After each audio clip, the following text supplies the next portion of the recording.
Bonjour, je vous présente aujourd'hui la mise à jour de l'analyse technique d'Inat Pharma tradable à partir de la plateforme de CMC Markets. On va commencer par une analyse en unité de temps journalière ici, c'est-à-dire que chaque bougie correspond à une journée de cotation pour Inat Pharma. Comme vous pouvez le voir, nous sommes toujours à l'intérieur d'un grand triangle symétrique ici, dont on ne peut pas statistiquement savoir si on va le casser par le haut ou par le bas. Par contre, ce qu'on sait, c'est qu'une fois qu'on aura cassé ce triangle symétrique, par le haut, par le bas, les objectifs classiques seront de rallier d'abord le premier point ici, à savoir les 15,9 €, et en cas de dépassement, eh bien, on pourrait tout à fait s'attendre à aller chercher le deuxième point ici correspondant au point le plus haut du triangle, à savoir les 17,8 €.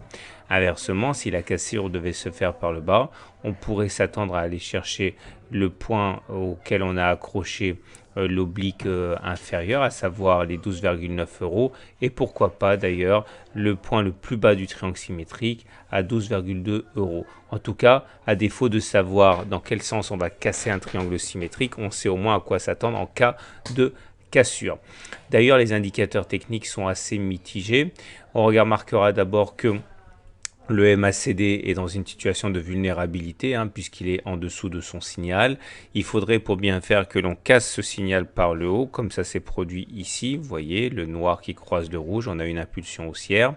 Pareil pour le momentum, on est en situation de faiblesse puisqu'on est en dessous de 0, mais on remarquera que la dynamique baissière a tendance à s'éroder un petit peu. Là aussi, il faudrait espérer une cassure de la ligne des zéros, comme ça s'est produit ici. Vous voyez que ça a été assez porteur au niveau des cours d'Inat Pharma.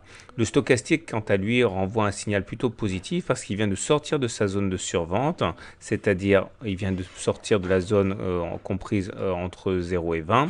Ça, c'est assez encourageant. Mais il faut bien savoir et bien comprendre que lorsqu'on est dans un triangle symétrique, les indicateurs techniques ont très souvent moins d'importance que lorsqu'on est lorsqu'on n'est pas à l'intérieur d'une figure de congestion comme ce triangle symétrique.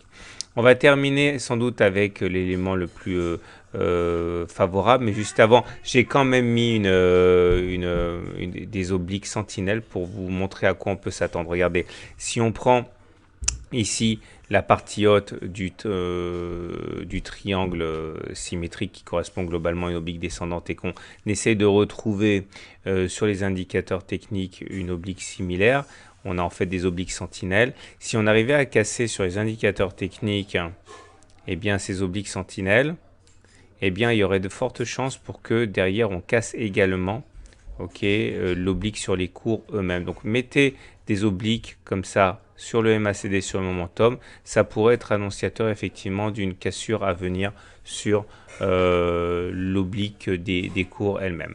On va terminer finalement avec ce qu'il y a de plus favorable, à savoir l'analyse hebdomadaire. Comme vous pouvez le voir, en termes d'analyse de Weinstein, on est en tendance haussière. Regardez, ça c'est un moyenne mobile à 30 semaines.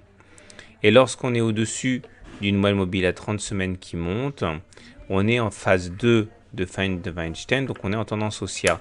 On est rentré en phase 2 de l'analyse de Weinstein au moment où on a cassé cette oblique de résistance. Ici, vous voyez, on avait une oblique de résistance, on l'a cassée ici, et à partir du moment où la M30 était croissante, on était en tendance haussière. Donc ici, quoi que l'on puisse dire, pour l'instant, et malgré la congestion à laquelle on assiste, on est en tendance haussière tant qu'on est au-dessus d'une M30 qui monte. Voilà, et ça sans doute joue un petit peu plus en faveur d'une cassure du triangle symétrique par le haut que par le bas, mais on jugera sur pièce.